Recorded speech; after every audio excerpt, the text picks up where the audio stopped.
जैसे जैसे हमारे हीरोज डीमन रियल्म की दुनिया में आगे बढ़ते जा रहे हैं, वैसे वैसे वहाँ पर उन्हें नए नए खतरों का सामना करना पड़ रहा है। लेकिन ये बात हम सभी जानते हैं कि हमारा हीरो गोकू किसी से कम नहीं है। जब भी मुश्किल आती है तो वो उससे भागता नहीं, बल्कि उसे कहता है कि आजा, देखते हैं तुझ में कितना दम है। जब से जी फाइटर्स बच्चे बने हैं तब से वो एक बिन बुलाई मुसीबत में पड़ गए हैं, लेकिन एक नया एडवेंचर भी उनका इंतजार कर रहा है। अब डेंडे किडनैप हो गया है। गोकू और शिन ग्लोरियो के साथ डीमन रियल्म पहुंच गए हैं। बुल्मा, वेजिटा और पिक्लो अभी तक पृथ्वी पर ही हैं और हमें अभी भी ये नहीं पता कि गोहान को क्यों नहीं दिखाया गया है, जो कि वाकई में एक सोचने वाली बात है। खैर, लास्ट एपिसोड में हमने देखा था कि खाने की दुकान में खाते हुए गोकू और बाकी सभी का लफड़ा हो गया था लुक्खों के साथ। अब उस मारा पिट्टी में उन लुक्खों की बड़ी गंदी पिटाई कर दी गोकू ने, जिसके बाद इस लफड़े के चलते उन लुक्खों ने ग्लोरियो की शिप चुरा ली, जिससे ग्लोरियो, गोकू और शिन एक बड़ी मुसीबत में पड़ गए हैं। अब आगे क्या होगा उसे जानने से पहले आप लोगों का स्वागत है शॉर्ट हिट्स में, जहां आप देख रहे हैं ड्रैगन बॉल दाइमा पर वार्तालाप। तो अब एपिसोड 4 शुरू होता है एपिसोड 3 की एंडिंग से ही, जहां ग्लोरियो का शिप हो चुका है चोरी, जिस वजह से अब मजबूरी में उन्हें पैदल चलना पड़ रहा है। जहां रास्ते में चलते चलते काय ग्लोरियो से पूछता है कि अब आगे क्या करें, जहां हमारा छोटा गोकू कहता है क्यों ना हम उड़कर जाएं। लेकिन ग्लोरियो उन दोनों को समझाता है कि यहाँ की हवा उड़ने लायक नहीं है। हवा में भारीपन होने की वजह से उन्हें उड़ने में दिक्कत तो होगी ही, साथ ही वो जल्दी ही थक भी जाएंगे। अब कोई और रास्ता ना मिल पाने की वजह से अब वो पैदल ही जाते हैं, जहाँ पैदल चलते चलते वो एक खाई की तरफ पहुँच जाते हैं। अब उस खाई को पार करने के लिए ग्लोरियो उड़कर जाता है, जिसके पीछे पीछे शिन और गोकू दोनों जाते हैं। अब उड़ते उड़ते ग्लोरियो कहता है कि यहाँ से जल्दी ही निकलना होगा हमें, क्योंकि ये खाई बहुत खतरनाक है। तभी उस खाई में से एक बड़ा सा जानवर निकलता है जो गोकू को लगभग खाने ही वाला होता है। अब इस भारी हवा में हिलना डुलना तो बहुत मुश्किल था, जिस वजह से बहुत मुश्किल से गोकू बच पाता है। जहाँ ग्लोरियो उन्हें कहता है कि इसे मैं संभालता हूँ, और ग्लोरियो उस जानवर से लड़ने लगता है और उसे हरा भी देता है। जो पूरा सीन सच में बेहद कमाल था, जिसे देखकर हमारा नन्हा गोकू बहुत खुश हो जाता है और हमारे नन्हे काय को ताना भी मार देता है, ये कहकर कि ग्लोरियो तो शायद काय से भी ज्यादा ताकतवर है। जिसे सुनकर काय कहता है कि मैं बच्चा बन गया, जिस वजह से मेरी ताकत कम हो गई है। अब वो दोबारा पैदल चलने लगते हैं। तभी गोकू को महसूस होता है कोई ना कोई तो आसपास जरूर है, और तैयार हो जाता है उससे लड़ने के लिए, जिसे वो बस एक लात में ढेर कर देता है, जिससे वो ग्लोरियो, काय के साथ साथ हम ऑडियंस को भी ये बता देता है कि असली हीरो कौन है। अब ग्लोरियो गोकू से पूछता है कि तुम्हें कैसे पता चला कि वो वहाँ था,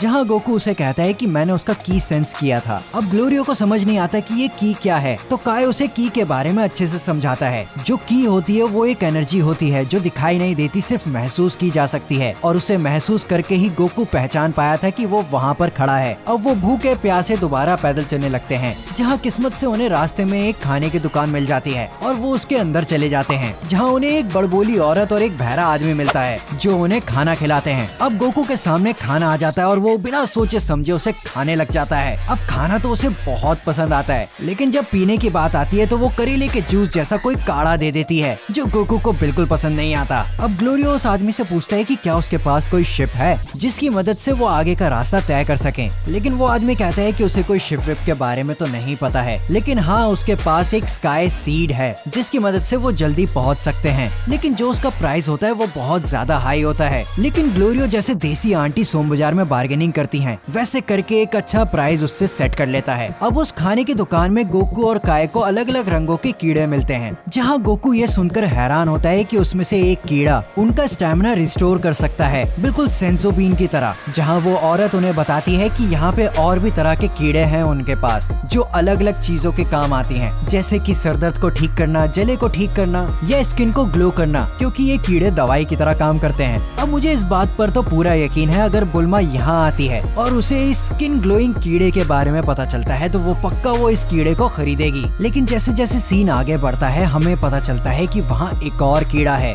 जिस कीड़े से फ्यूजन हो जाता है, लेकिन वो टेम्परेरी फ्यूजन होता है, जिससे कुछ पलों के लिए ताकत बढ़ जाती है। अब गोकू ग्लोरियो से कहता है कि वो रास्ते के लिए कुछ कीड़े खरीद ले, ताकि रास्ते में अगर उन्हें जरूरत पड़े तो उनकी मदद हो सके। अब वो स्काई सीड के लिए बाहर जाते हैं, जहाँ उस स्काई सीड की सवारी करने में काय की पहले ही फट रही होती है, और ग्लोरियो उन्हें बताते हैं कि ये सीड लैंड भी नहीं होती, तो उन सबकी और फट जाती है। अब वो बच जाते हैं और काफी सारा रास्ता भी तय कर चुके होते हैं। अब रास्ते में चलते चलते गोकू को ख्याल आता है पिक्लो का, कि पिक्लो ने कहा था कि डीमन रियल्म में भी ड्रैगन बॉल्स हैं। तब गोकू ग्लोरियो से पूछता है कि यहाँ की ड्रैगन बॉल्स को कैसे ढूंढा जाता है, जिसे सुनकर ग्लोरियो कहता है कि यहाँ ड्रैगन बॉल्स ढूंढने की कोई जरूरत नहीं है, क्योंकि यहाँ सभी को पता है कि ड्रैगन बॉल्स कहाँ हैं। और वो आगे बताता है कि तीनों डीमन रियल में एक एक ड्रैगन बॉल्स हैं, जिनकी रक्षा तामागामीज करते हैं, जो कि बहुत ज्यादा ताकतवर होते हैं। लेकिन अगर तुमने उन्हें हरा दिया तो वो ड्रैगन बॉल तुम्हारी हो जाएगी और तुम उसे इस्तेमाल कर सकते हो। लेकिन अभी तक किसी ने भी उनको हराया नहीं है, तो अभी तक वो इस्तेमाल भी नहीं हुई है। अब जैसे ही हमारा नन्हा गोकू ये सुनता है कि वो ताकतवर योद्धा हैं, तो वो बहुत ज्यादा एक्साइटेड हो जाता है उनसे लड़ने के लिए। और वहीं गोकू ये भी कहता है कि उन ड्रैगन बॉल्स का इस्तेमाल करके वो वापस पहले जैसा हो सकते हैं, जिस बात पर ग्लोरियो भी सहमति जताता है, क्योंकि इस बात के चांसेस बहुत ज्यादा हैं कि उनके डंडे के पास पहुंचने से पहले ही वो डंडे को मार दें। तो वो ये सजेस्ट करता है कि वो इन ड्रैगन बॉल से डंडे को बचाने की विश मांगेंगे और अर्थ की ड्रैगन बॉल से अपने आप को बड़ा करने की। अब हमें बिल्कुल क्लासिक ड्रैगन बॉल की तरह गोकू अपना लंबा छोटा होने वाला डंडा यूज करते हुए दिखता है, जिसके जरिए गोकू पास वाले टाउन के बारे में सबको बताता है। लेकिन जैसे ही वो टाउन के पास पहुंचते हैं,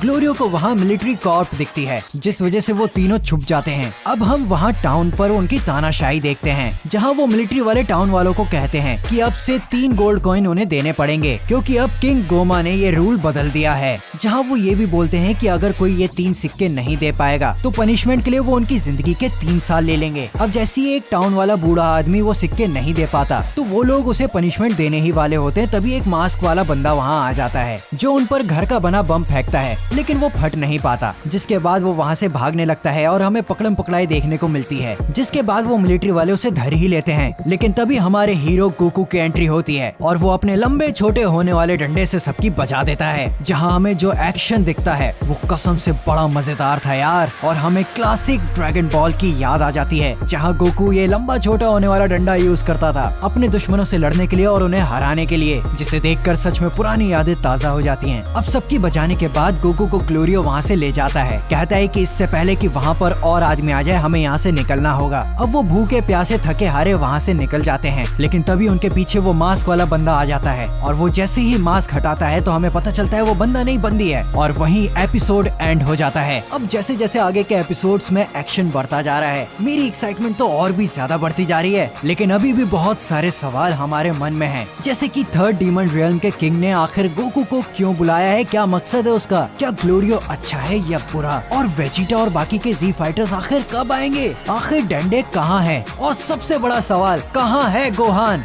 वो बच्चा बना भी है कि नहीं। खैर इन सभी सवालों के जवाब तो हमें आगे के एपिसोड में ही मिलेंगे, लेकिन तब तक के लिए मैं आपसे इजाजत चाहता हूँ। मिलते हैं जल्द एक और नई वीडियो के साथ, तब तक आप देखते रहिए शॉर्ट हिट्स।